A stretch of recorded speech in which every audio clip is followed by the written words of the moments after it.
What is up, everybody? My name is John Hughes. I am the director of Minister Society. Nah, I'm not really John Hughes. I'm the Physical Media Mac, the PMM, back with another Laserdisc update video. Going to be reviewing a ton of Laserdisc here. I don't know what I got here. 30, 40 Laserdisc. 50 maybe. It's going to be a long video.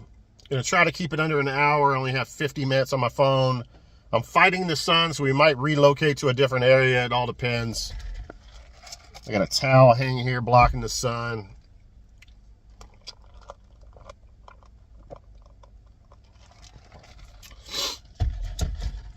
Drinking on some iced coffee, Ethos, which, by the way, I just learned is the official. It's actually bottled for. Ethos is actually bottled for Starbucks. And I heard a rumor that they actually use Ethos water, not tap water, to make the coffee. Which is pretty badass. I do that at home. I never use tap water for anything. I use, nothing like, just basic stuff like Ozarka spring water or whatever. HEB spring water, but I never use tap water for anything. All right, getting off topic here. Let's get to this. I procrastinated doing this video for so effing long. And the movies just piled up and piled up. I was starting to forget some of them. I had to establish myself with some of these Laserdiscs. I even watched a couple of them, or a few more, some of them to kind of get that spark back. But took some notes on a lot of them, and we'll just go over a little quick summary reviews on them. Like we always do.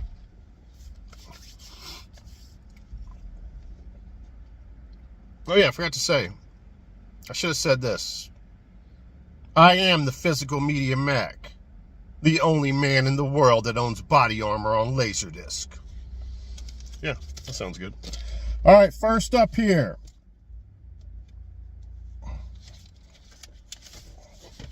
We have a movie that I really enjoyed. Warlock. I can already tell I'm not liking the sun. This is not the best location. Let's talk about 5 Laserdisc, and I'm going to move to a different location. Anyway, the stars, Julian Sands, which is this guy. He's in all the Warlock films, I believe. And then it has Lori Singer, which I had to do some research here. By the way, Lori Singer is beautiful. She reminds me of a young Daryl Hannah. And, yeah, she's smoking hot. All right, what was I going to say here? Oh, so Lori Singer is the sister of the Beastmaster himself, Mark Singer. All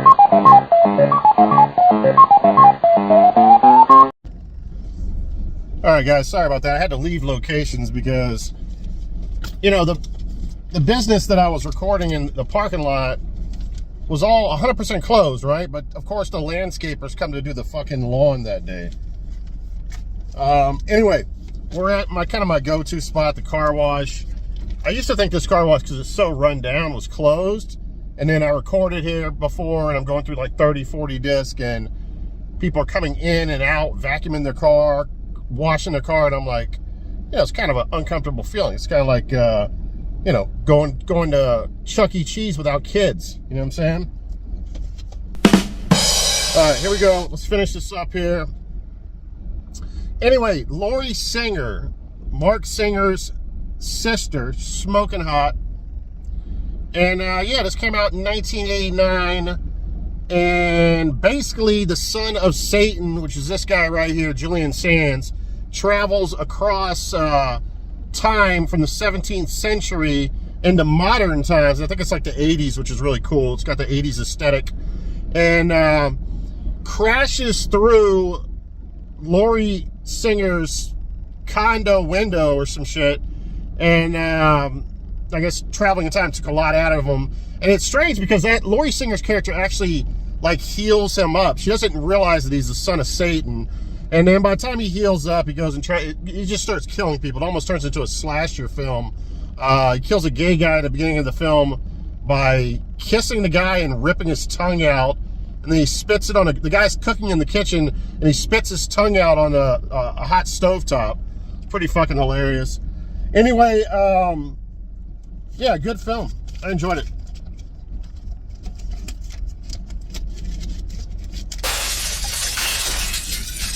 All right, we're gonna put these discs in back there. That'll work.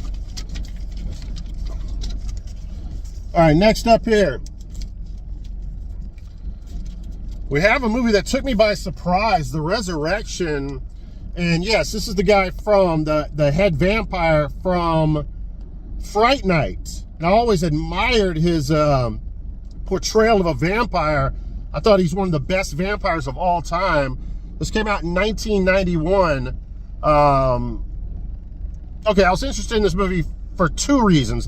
He was in the film, of course, and then also Dan O'Bannon directed it, who wrote the screenplay for Alien, wrote and directed Return of the Living Dead, of course, and yeah, so what is this? This is a live home video release. But anyway, yeah, man, this fucking gets dark, man. When I was first watching it, I was kind of like, this is kind of dull. But you gotta, it's a little bit of a slow burn in the beginning of it. But once you wait for it, the second half of the film is really good. It gets super dark. And he's dealing with, I guess his relative who passed away a long time ago, dabbled in, because he's a scientist, and dabbled in life and death and trying to be immortal. And so he found the recipes for this medicine, and then started basically doing tests, trying to turn cadavers into bring them back to life. And then it turns into a zombie film. It's dark as fuck.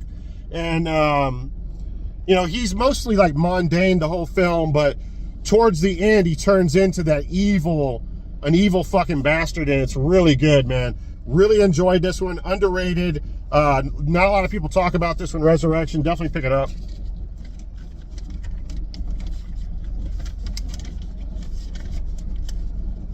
All right.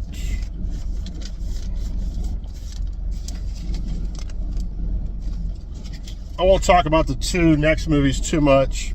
I feel like I've talked about them before, but I don't know. I watched them during October, so it's been a while.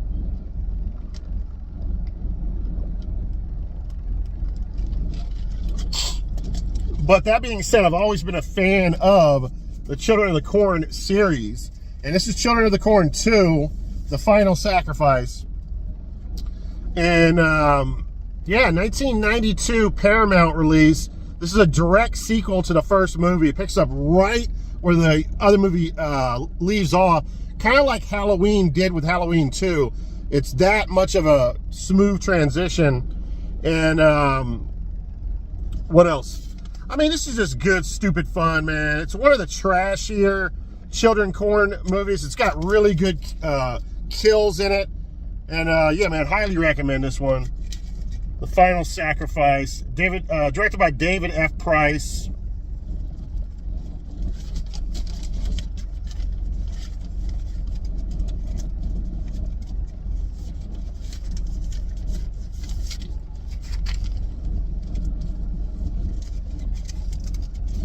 All right, next up we have Children of the Corn 3. Now, this one right here was another one that's kind of trashy, but it's really fun. This is a Dimension Films release from 1995. This is basically Children of the Corn in the suburbs. Not Leprechaun in the Hood, but Children of the Corn in the suburbs. Because it's not the ghetto, but they do take the corn to the suburbs, which is really badass. I was wondering how they were going to do that. But anyway, this kid and his brother that was they weren't in the original films, I don't think, but, it acts like they were, in the beginnings of the Children of the Corn series. And they're adopted after the terrible stuff happens with the Children of the Corn massacre. And after that's over, they're adopted by a family out in the suburbs. And they literally have like this lot behind the house, and they plant corn there and grow a cornfield, which is really cool. This might be my favorite Children of the Corn movie of all the Children of the Corn movies, which is pretty crazy to say, that it might trump the first one. Daniel Sari plays like an Isaac-like character. He's so fucking good in this, guys. He was also in Demonic Toys. He's the demon, the young demon in Demonic Toys, which is pretty cool. But yeah, this is one of my favorite, man. It's got some of the most crazy special effects, guys. And it just goes batshit crazy towards the end of the film. And it's so fun, man. The kills in it, it's super cheesy. So many great one-liners. This is one of the best horror films of all time, in my opinion. Children of the Corn 3.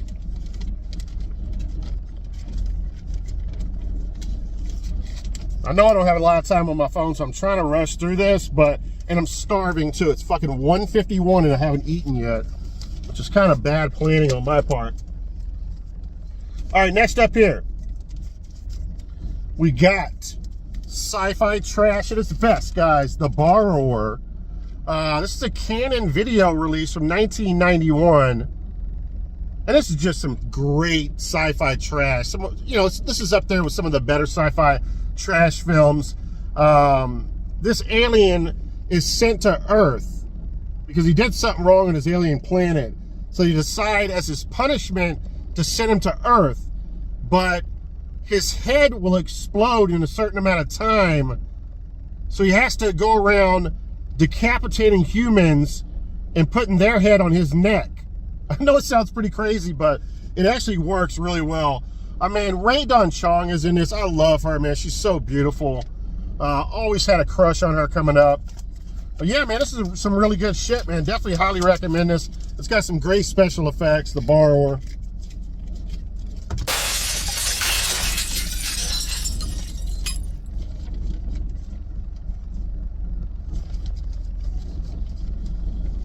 Come on, get in there, bitch.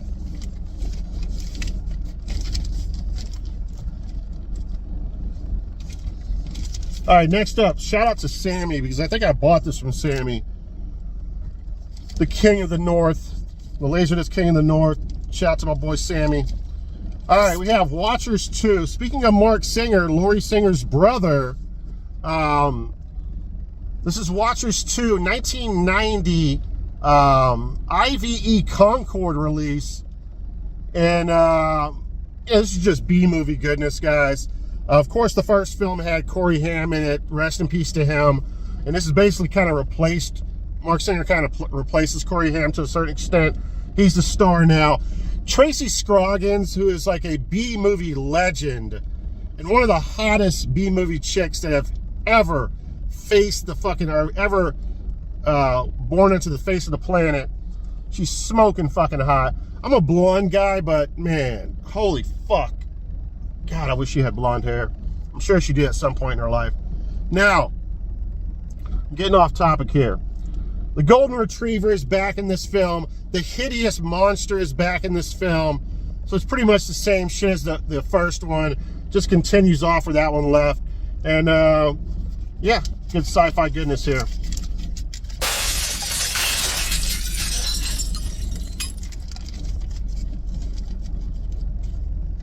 It's also an association with Image.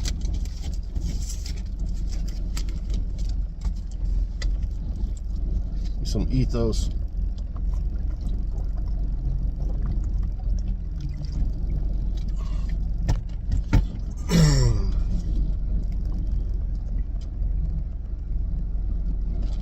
You know, when I leave home for bouts of time like this, I gotta say, I really miss Body Armor, being around it. All right, now, next up here. Now, I don't just buy trash movies. Every once in a while, I'll buy something that reminds me of my childhood, something that I'm super nostalgic about, that I watched over and over again on cable growing up, or DVD or VHS or what have you. And this is no exception to the rule. The Flamingo Kid with Matt Dillon, really enjoy this film. Probably because I've worked in resorts and hotels and places on the beach, so I've kind of been his role in life to a certain degree. Although I would never valet cars, though, which he does in this film at first. And but anyway, yeah, man, cool film. Flamingo Kids. Also got Richard Crenna, and Richard Crenna plays like the rich, snobby, fucking high on his horse guy in this film who Matt Dillon looks up to, and he's just so slimy. He's like a car salesman, but he's rich. And I don't know who Matt Dillon's father is, but he's so good. It must be Hector Elizondo. Is so good in this movie as well. He plays his father, and he's mad at his son, and his son is like taking Richard Crenna's back and shit, and kind of leaving his father kind of on the outs and shit. But they make up at the end. It's pretty cool. It's a very cool film. All right, spoke too long on that one. Next up, a really cool edition. I can't remember what I got this off of. I bought like all 4 Psycho films from some eBay seller, and it was like a ridiculous cheap price. Practically got this one for free. And this is the Signature Collection, Universal Studios Home Video Psycho Remake. And why don't I have any notes on this? That's kind of weird. Yeah, I must have forgot to put notes on this. But anyway, this is directed by Gus Van Sant. And it's very controversial because it's a shot-for-shot, basically, remake, which I know people hate. But I think that Gus Van Sant's such a cocky-ass director. He's like, nah, I'm not only going to do a shot-for-shot, but I'm going to do it better than Alfred Hitchcock. And in some ways, he achieves that, I think. But this movie's always known for our boy who does, not the best performance, Vince Vaughn.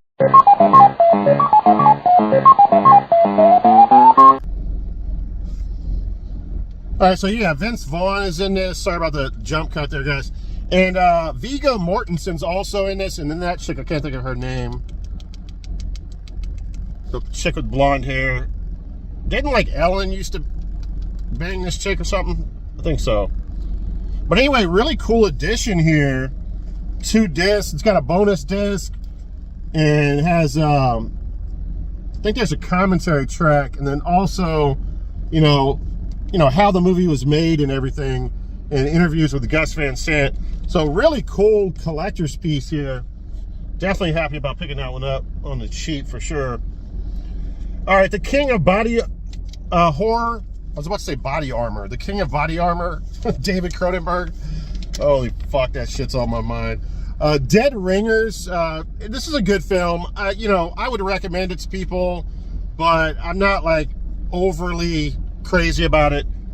It's, you know, David Cronenberg is a legend, and it's a pretty good film. It's about these twin brothers, and they're doctors, like on the highest level, you know, winning awards and stuff for their medical practices, and then it becomes a love affair with this woman, and you know, but he always throws body armor in there. But okay, he always throws body horror in his films. What the fuck? All right, I'm moving off of that shit. Let me put the plastic sleeve. I don't want to throw that down. Body armor. Losing my body armor mind.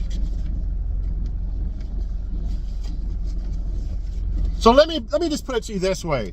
I don't want to mislead you on this. Some people might love this. This is not a laser that I'm going to watch again, and I'm going to sell it. So there you have it. It doesn't mean that it's bad. If I'm selling something, it doesn't mean it's bad. Okay? Speaking of bad, how about some badass Carnosaur, motherfuckers? Really cool film. I think this came out the year that Jurassic Park came out. Correct me if I'm wrong on that. And to compete with Jurassic Park. And the funny thing about it is, and you can see it, or no, maybe not there. Where's that at? 2 thumbs up. It's on the back from Siskel and Ebert. So they actually really enjoyed this film as well. So there's kind of this misnomer with Siskel and Ebert. By the way, the greatest critics of all time, right? You gotta say that, right? But a misnomer with them where they don't like trashy films. And it's not true, because they like this one, and it's hella trashy. Carnosaur from 1993, New Horizons home video release, stars Diane Ladd, who, by the way, died like a month ago. So rest in peace to her. She does a great job. This is a Roger Corman presentation under his production company. Yeah, good shit, man. Definitely check it out. The dinosaur is so badass in this. Love it. One of my favorites. Would never sell it. Definitely rewatchable.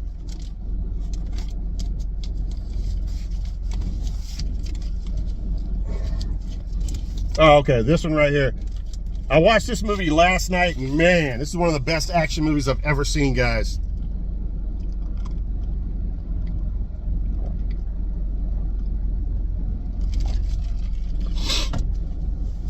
All right, a first-time watch for me. Back in action with Billy Blanks and our boy Roddy Piper.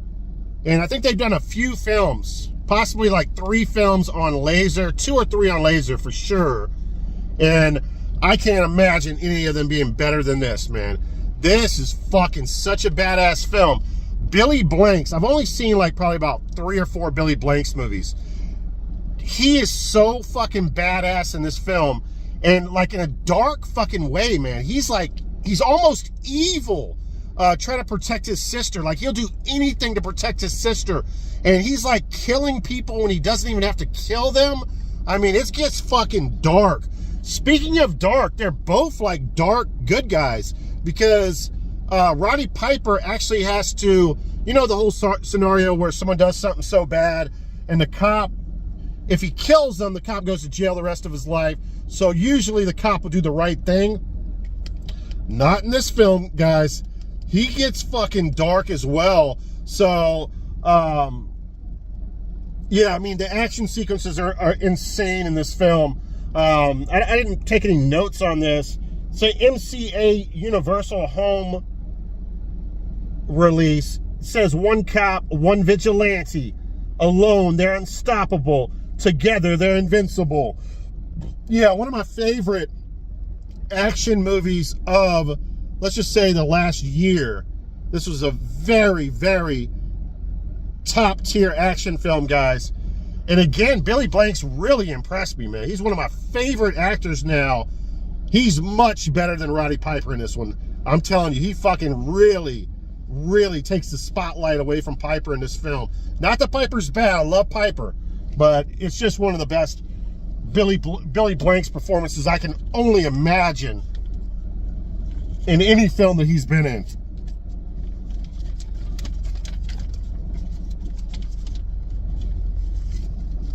God, I love this fucking movie, dude. All right, how many minutes I got left on here? It says 20. I forgot how much time I had on there. Is it 50 minutes? All right, got a little worked up on that last one. All right, really cool film. This is the first watch for me as well. Did not know what I was getting into when I bought this on Whatnot, but I'm glad I did. Into the Homeland. And this is a 1987 Lorimar HBO release. It stars one of my favorite actors of all time, Powers Booth. It's got C. Thomas Howell, who's been in so many trashy films. And basically Powers Booth's character in the film, his daughter gets kind of kidnapped by this this white supremacist right-wing group, and C. Thomas Howell is the son of the leader. Booth's character infiltrates this white supremacist group to try to take them down and to save his daughter's life. Really good film. I highly recommend this one. Powers Booth is so good in films. I'm used to watching C. Thomas Howell like in the classics of old, but also like in the trashy films where he plays the trashy roles. He plays a very serious role in this, and it's basically Powers Booth's relationship with him and you know, again, he's trying to find his daughter. Powers Booth, or C. Thomas Howell, knows where the daughter is. He had a relationship with her, and they have her, I don't want to give too much away, but it's got a great ending and some really good scenes in it, man. Really highly enjoyed that one.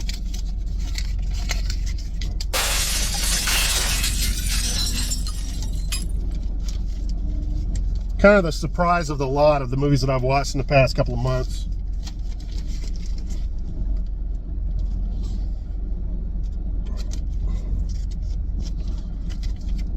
I'm gonna try to speed through these because I got a lot of Laserdisc to show you guys.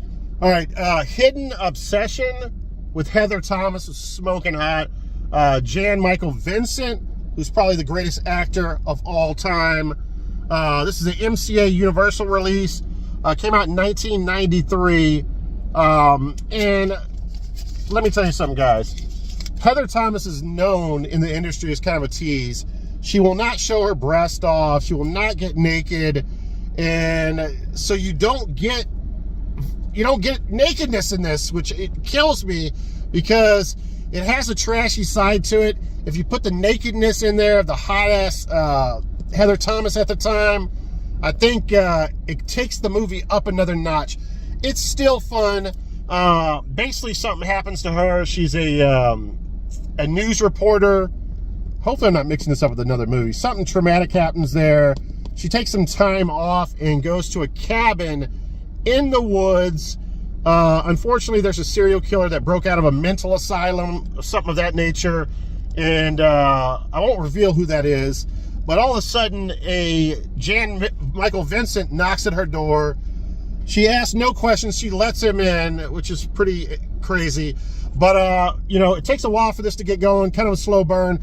But when it finally does, Jan Michael Vincent saves the movie from, you know, being a horrible movie. And he's so good at being a psychopath that he makes it a pretty good fucking film. Let me just put it to you that way. All right, let's move to the next one.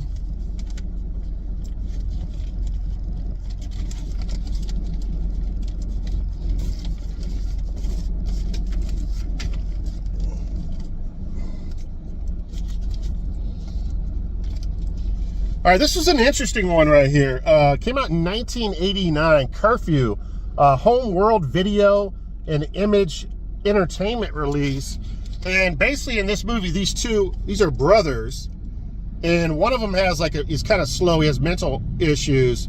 They end up killing somebody over a chick, and both go to jail. They escape, and it's basically turns into a home invasion movie and a kidnap movie where they kidnap these families. They basically go after the judge and his wife and kids, and then the police officer that arrested them, they home invade their family. And actually, this is shockingly pretty good, I'm not gonna lie. Definitely trashy. And yeah, cool home invasion film, Curfew. Kind of obscure. I don't think I've ever heard of it until I saw it pop up on a couple of Whatnot shows recently.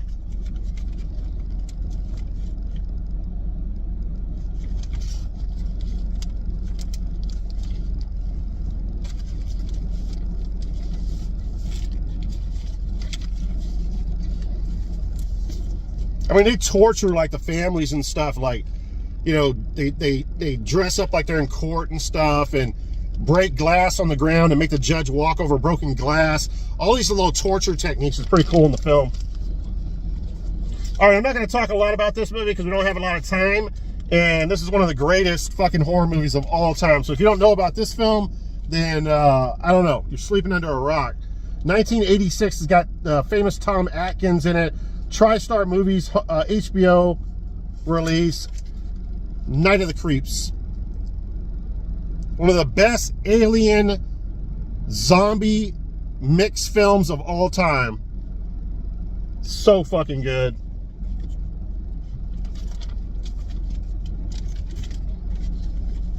What does Tom Atkins tell the sorority girls? I got good news and bad news. The good news is your boyfriends are here. The bad news is they're fucking zombies or some shit like that, or they're dead. I can never say that line right. Only Tom Atkins could pull off that line.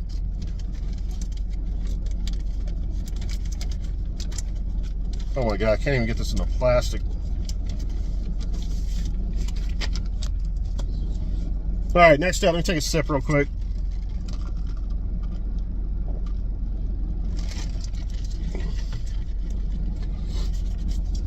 All right, wow. Okay. Been wanting to talk about this one. From 1991, Closet Land, and you can see how the barbed wire is turning into birds, which is such a brilliant illustration or artwork for this film, because that opens up your imagination. This film is all about imagination, and well, let me explain it to you this way. So this is like a foreign film.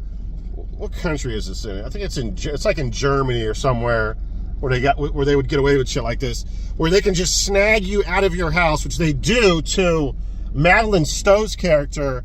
She's a children's book author, and they're trying to say, they basically accuse her of hidden anti-government messages in her children's books, which is pretty crazy, right? And they take her away to this place and lock her in this room, and the interrogator is Alan Rickman. And Alan Rickman is one of the best actors of all time. I mean, everybody knows him from Die Hard, right? Where, he gets, Bruce Willis's character catches him, right? And all of a sudden he changes his language, his body language so quickly and turns into a whole new character. He does that. He's very good at doing stuff like that. One of the best actors of all time. So he's interrogating Madeline Stowe, trying to get her to admit, or Madeline Stowe's character to admit, that there are messages in her books, that she's anti-government, and she's not, and basically he's torturing her. The torture is not like too disturbing in this film. They could have turned that up another notch, but the psychological battle between both of these characters is where it's at. And let me tell you something, as great as an actor, and I think he's one of the best actors of all time, she outacts him in this film, which is fucking phenomenal. She acts circle, and he plays multiple roles in this film, just like he did in Die Hard, where he's acting like he was American.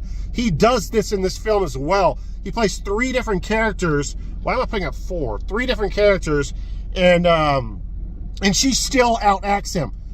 Her acting in this film is some of the most heartbreaking, heart-wrenching, don't even say anything, just body language acting I've ever seen in my life. And then when she speaks, it's just like straight fucking poetry. One of the most beautiful performances in a film. And basically she has to find a place in her mind to deal with all this torture. And basically it takes her back to the book she wrote, Closet Land, where she was, where there was trauma, where she was molested as a kid and would go to the closet to hide. And then there's this turn of events in this film that's so unbelievable that I have to believe a YouTuber that reviewed this video after the fact, and we'll get into that, but I don't want to give spoilers. So you find out Rickman's character knows her, which is crazy, and I'm probably giving away too much. And then so the YouTuber that I'm talking about basically said this whole thing was just in her imagination, trying to deal with childhood trauma. Like, none of this stuff with the anti-government messages, none of the book, none of that stuff was real. It's just her trying to deal with the trauma from her childhood. And I was blown away by this. The acting acrobatics between both of these actors, the mental warfare back and forth between these actors is just golden. And I highly recommend Closet Land, guys. You definitely have to check it out. One of the coolest films. And again, I can't give away too much. It gives away too much of a big secret, but I mean, it's one of those movies you can take it different ways. And there's different interpretations of the film. Hopefully I did some justice talking about it because I really did enjoy it.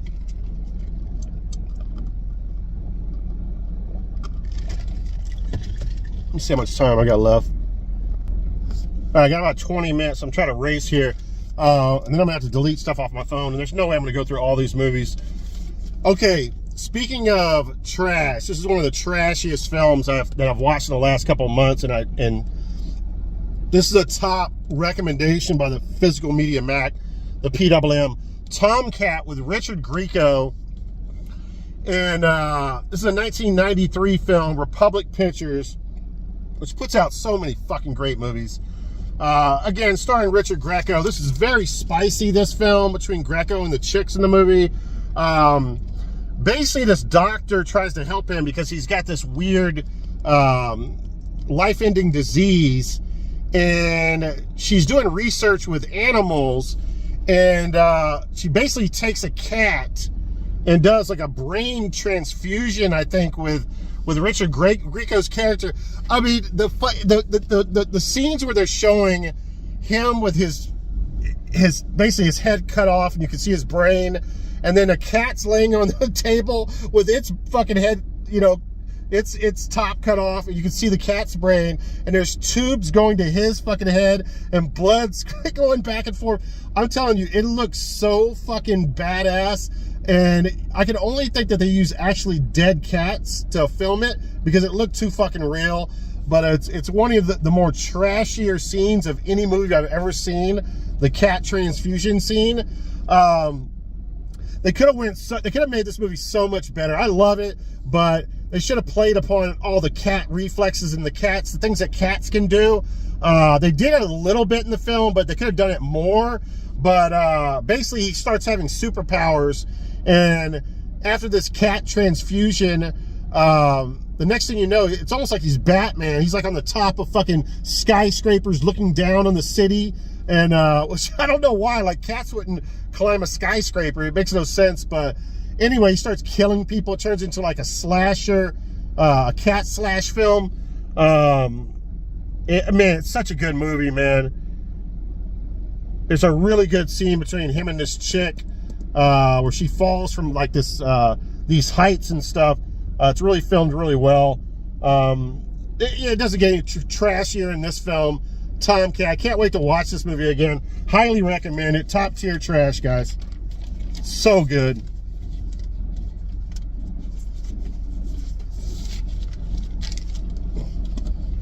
All right, I'm not going to talk about this one too much because everybody knows this film. And a childhood favorite of mine, obviously Stephen King book, Silver Bullet. Rest in peace to Corey Haim, 1985, Paramount release. Another guy who's a really good vampire, by the way. Not vampire, a guy who's a really good werewolf. That guy. Can't remember what else he was in. Of course, this has, not Nick Nolte, it has our boy Gary Busey. And Corey Haim's character is like a handicapped kid. And Gary Busey's like the cool uncle, but he drinks all the time. And he makes these badass motorcycles for him. Like he does these mod jobs or custom jobs on these motorcycles for him. And there's one right there in the back. But anyway, yeah, man. Werewolf film, highly recommend it. If you haven't seen Silver Bullet, you don't know what you're missing. Again, I'm not going to talk about that one too much because we don't have time. And I got to eat at some point. And I got an Xbox Live event tonight. All right, another movie that I don't have to talk about too much. Howling. Got this. It's got kind of a blowout, which I don't like. Whatnot sellers need to show all the spines. If there's any blowouts or potential blowouts, they need to be showing it. 1981, one of the best. I always thought this was the best werewolf film of all time. After watching it again, I'm going to give the nod to American Werewolf in London because this is too much of a slow burn in the beginning. But when it does get going, and it's so badass. Dee Wallace, a young Dee Wallace is in this. The thing about this film is Robert Botting, who did all the special effects makeup for The Thing, okay? So you know he's one of the most badass special makeup artists on the planet. So you know you're getting top-notch special effects makeup on this. Also, if you don't know, this is a Joe Dante film of Gremlins. So yeah, top-notch, one of the best. My second favorite werewolf film of all time still. The transformation scenes are so good.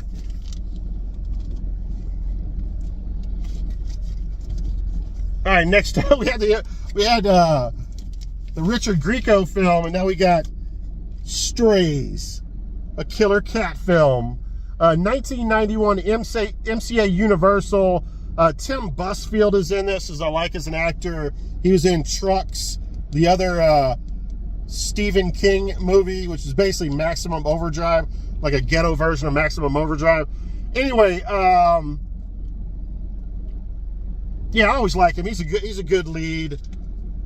And yes, it's about a family that moves into a house where there's a past of this cat, which is like the leader of a bunch of other cats. He's an evil cat, and they want to kill all humans, and that's what happens. So, fun film. Definitely check it out. It's not the best movie of all time, and I'm just a big killer pet movie guy. Killer dogs, killer cats. Bring them on. I want all of them.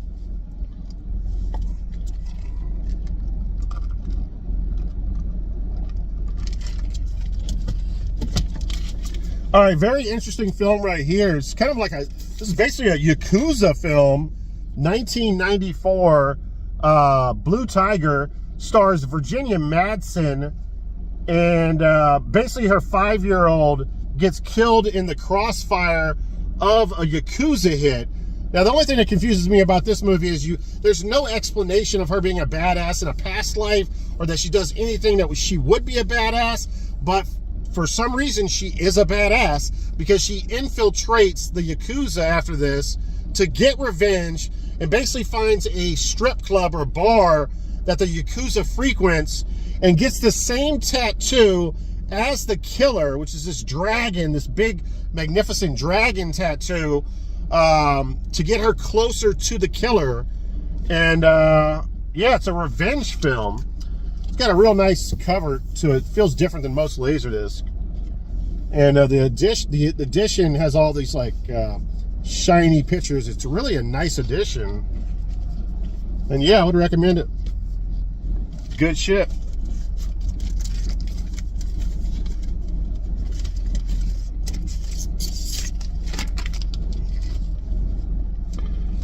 All right, but my boy Sammy was on me forever, and I don't blame him about this, because for whatever reason I started watching The Firing Line with the Red Brown, the baddest motherfucker that ever lived, and I only watched like 20 minutes of it, didn't finish it, threw it back on the shelf, and procrastinated it for so long, and I'm glad that I finally went back to it. AIP royalty here, guys. The Firing Line, Shannon Tweed and Reb Brown.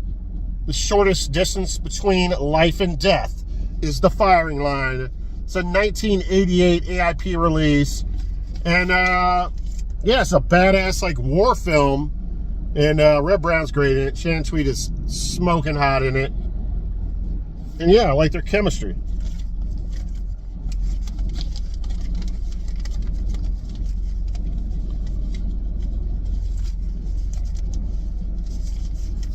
I think this is the one. There's an epic scene where he's hooked to a like an electric chair, and they're shocking him while they're interrogating him.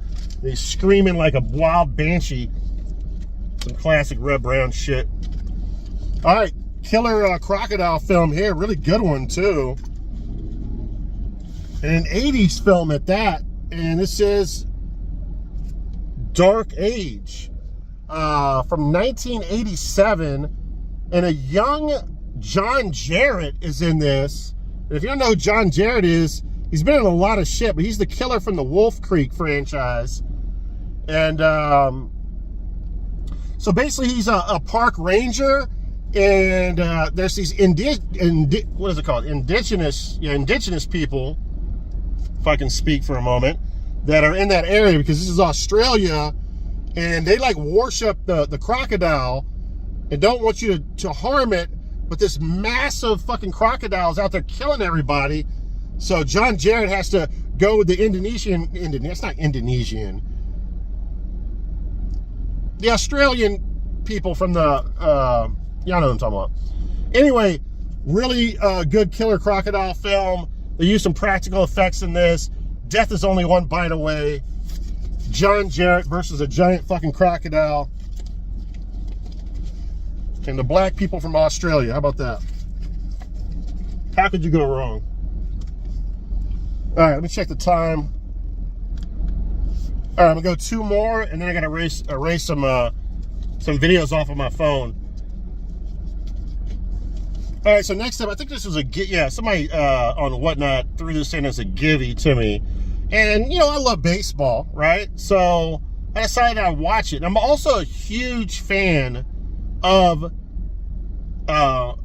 Edward James Olmos, who's, you know, he was in American Me. I think he also directed American Me, if I remember correctly. But he's been in a lot of films, and I really like him as an actor. He's one of my favorite actors. And then Lorraine Bracco is in this, and I adore her, man. She's so cute. Those two in the film are like magic together. Like the chemistry is so fucking good between them. It really kind of saves the film because it's not that great of a baseball movie. He's a scout for the Angels, and he's looking for the next great thing.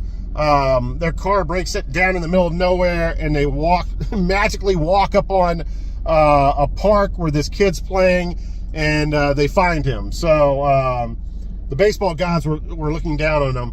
But it's got some unbelievable shit, and like a real baseball game. The scout, to help the pitcher, to help his prospect in a real game, the catcher, during, I don't know how, I don't even know if it shows it, but somehow he gets a catcher's uniform on and replaces the catcher in a real baseball game, which would never happen. But anyway, yeah, man, the stuff between Bracco and Edward James is so good in the film. Talent for the game. Don't know if I recommend it, though. All right, next up here. I won't talk a lot about this because everybody knows about this film. Psycho 2. I'm a big fan of the Psycho franchise. 1, classic. The remake, I really enjoy. Number 2, great movie. Number 3, great movie. Number 4, great movie. I don't know a bad Psycho movie, except if you want to go to the remake, not the remake. What was was it called The Bates Motel? There was also a TV show, but I heard that was pretty decent too. I don't know. I don't think I've seen, if the TV show had a movie called Bates Motel, I think that's the one I haven't seen. But anyway, classic shit right here. And a very interesting film, how Psycho came from, you know, the black and white days, right? And all of a sudden it took, what, 30 years later or something crazy for Psycho 2 to come out. And then all of a sudden, oh, by the way, this has Meg Tilly in it, who's hot as fuck. But, you know, for our boy, why can't I think of his name? And why is he not on the back of here, which is very strange. Oh, Anthony Perkins. Anthony Perkins, after all those years, is like seamlessly Anthony Perkins in the film. You know, he's Norman Bates, and it's such a smooth transition. You would think that the first film would be super awkward after that much time, but it's not. Really good film. Highly recommend it. Check it out. Psycho 2. Meg Tilly makes some stupid decisions in the film, staying with him after she knows that he killed people and went to fucking the mental hospital. So, but anyway, she's very naive in this film. All right, let me erase some shit off the phone.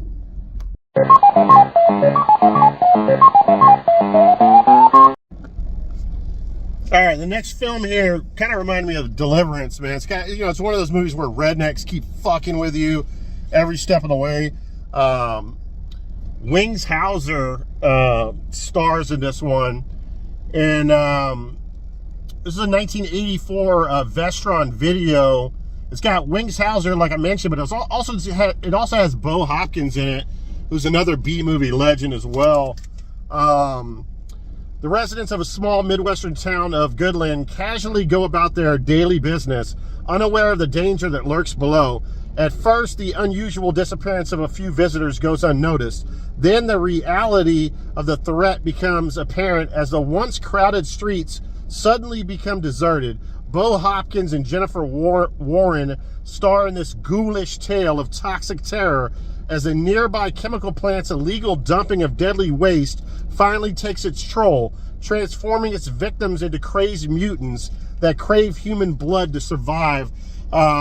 Extremely low budget, but I thought it was really good, man. The fucking, the zombies basically in this film, it's pretty scary, man.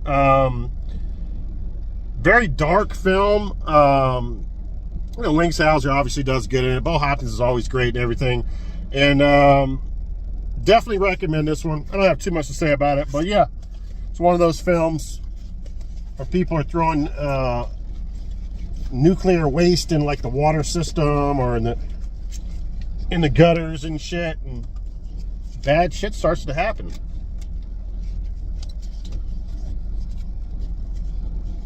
All right, next up, been wanting this for a long time since my boy Ken McCullough picked this up and did a review on his channel about this, or an explanation video, and that's 1998's Pin.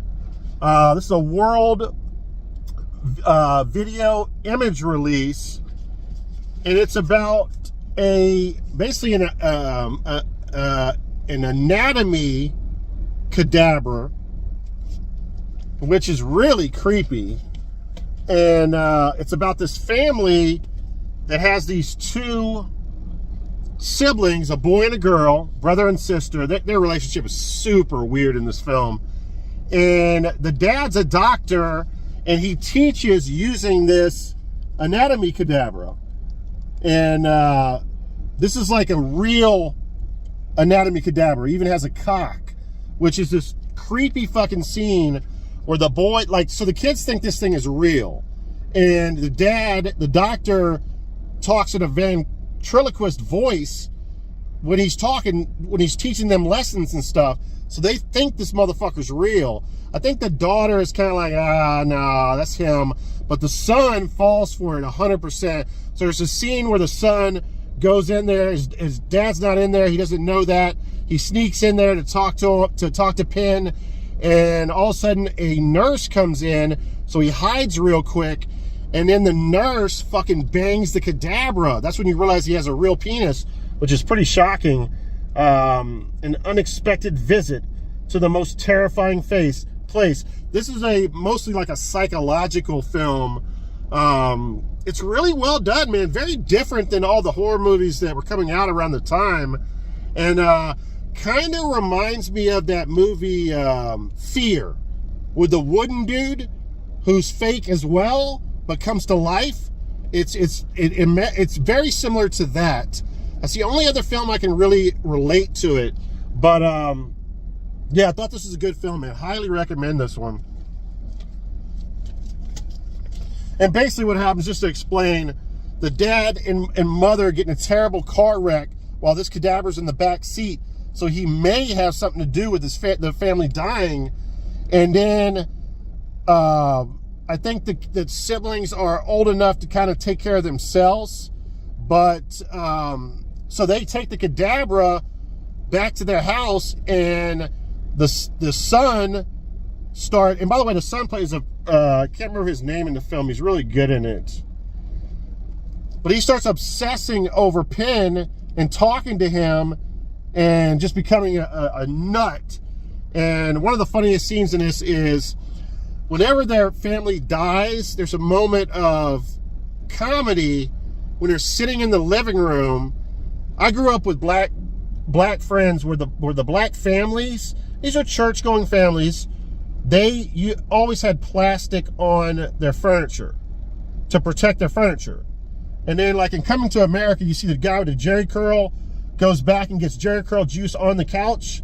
Well, that's a joke about the plastic, but I don't think that's why they did it. It could be, I don't know. Let's talk to some black people about this.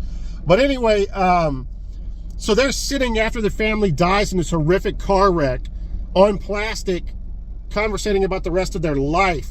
And they decide, let's take the fucking plastic and throw this shit out.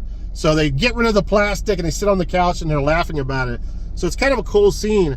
And then when the aunt comes to kind of watch over them because she thinks they're too young, the first thing she does is make them put the plastic back on the furniture, which is so fucking funny.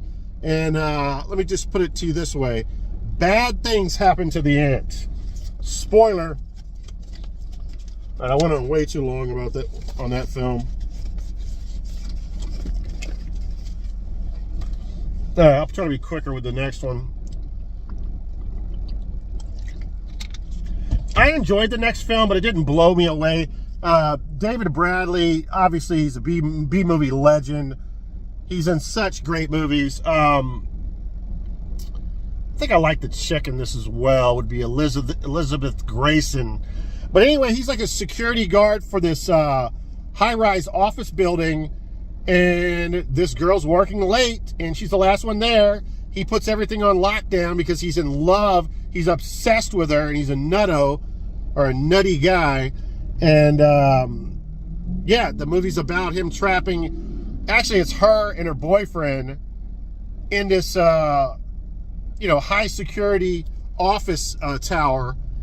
And you know, him trying to show his love to her, but she's resisting. And then he becomes a psychopath, and it's about, you know, him trying to kill her. I thought it was pretty good. Decent film. I ain't hating on it. All right, next up, did not know what this is, and might forget because I don't have any notes on this, but I think it's The Blood of My Enemies, the American version name. But this is a movie about a sport in a post-apocalyptic world. I think it's called, yeah, this is also called Salute of the Jugger. So there's a sport called Jugger where you play, it's almost like field hockey but you're playing with a dog's skull. So it's kind of demented, but this is like this is like a sports story. I would never imagine this would be like a heartwarming sports story. And I say heartwarming to kind of joke, but at the same time, they kind of try to make this epic sports movie out of this post-apocalyptic craziness, which is really funny. And yeah, Rutger Hauer obviously is in it. I recommend it. Some good shit.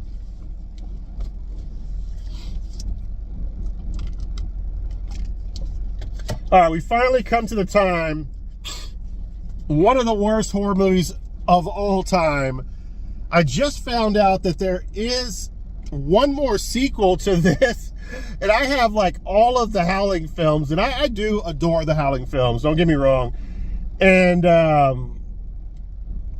adore this film because it is so bad that it is actually fucking good, man. Like, it's that bad.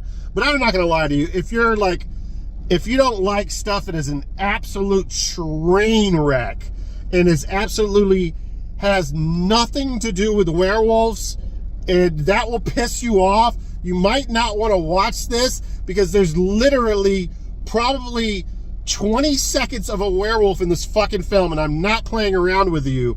This movie is literally, the director did not have money. You talk about micro budget. He did not have money for actors, so they went to this small town and gathered all the people that went to like the bar, and most of this scene is set at this country bar where there's line dancing, there's original songs sung, there's all these locals from this community telling like bar jokes. It's literally like they're recording people getting drunk at bars. There's no like legitimate dialogue.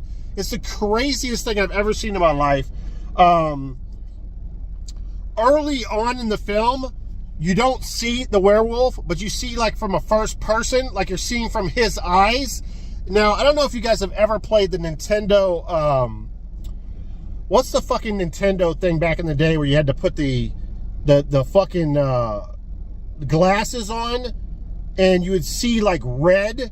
It had like Mario Tennis, and everything was red. And you would get like brain cancer from playing this fucking thing. I'll put a picture or a name up here or some shit. I can't remember what it's called, but I think Nintendo made it. And it's the worst thing to look at. I have no clue from a collector's standpoint, okay, but to play it and watch it and give your fucking eyes cancer, I have no clue why anyone would ever enjoy that. Well, this movie said, let's take that effect and put it in werewolves' eyes where you're seeing nothing but red as it terrorizes people. It's so hard to watch. But yeah, The Howling,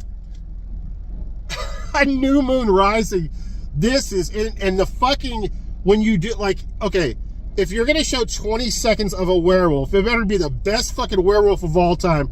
It's not. The transformation is so ridiculously stupid, and then all of a sudden you just have a leathery, fake-looking mask on a werewolf. This is one for the ages, guys. If you have not, hey, the cover's badass. It's a collector's piece. The question is, will the Physical Media Mac ever watch this again? And the answer is yes. All right, I don't know how many. All right, I got a little bit of time here. We're almost done, thank God. It's been a long video. All right, one of my favorite horror movies of all time. I don't say this lightly. I'm always the guy who, except maybe Children of the Corn, but I'm still kind of up in the air with the 1 and 3 on those franchise. But probably Children of the Corn, I can say this, but I can't really say this with too many. Friday the 13th, maybe, but I'm not sure about that, because I really love the original Friday the 13th. But for the most part, I can't say this with too much films, because I love the root film of a franchise. Like, for example, Hellraiser. Hardly anyone loves Hellraiser, the first movie, better than 2. I do. I'm like that. I love the original Psycho better than any of the Psycho films. I love the original Chucky, Child's Play better than Child's Play 2. Everyone loves Child's Play 2 better than 1, right? Anyway, this is the rare exception. This is definitely better than the original film.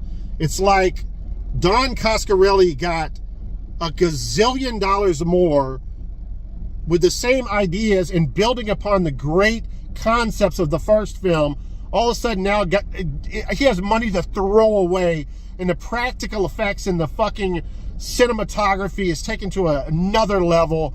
This movie, this is a complete, the most complete Phantasm film from A to Z. It takes you from, I mean, everything that happened in the first film is kind of relived in this film, but then it takes it to so many new places, and it introduces so much new noir into the Phantasm franchise. One of my favorite parts is now these balls have like, they can scan, like these scanning lasers, and then they have like almost like lightsaber laser beams and shit. It's so fucking badass. One of my favorite horror movies of all time.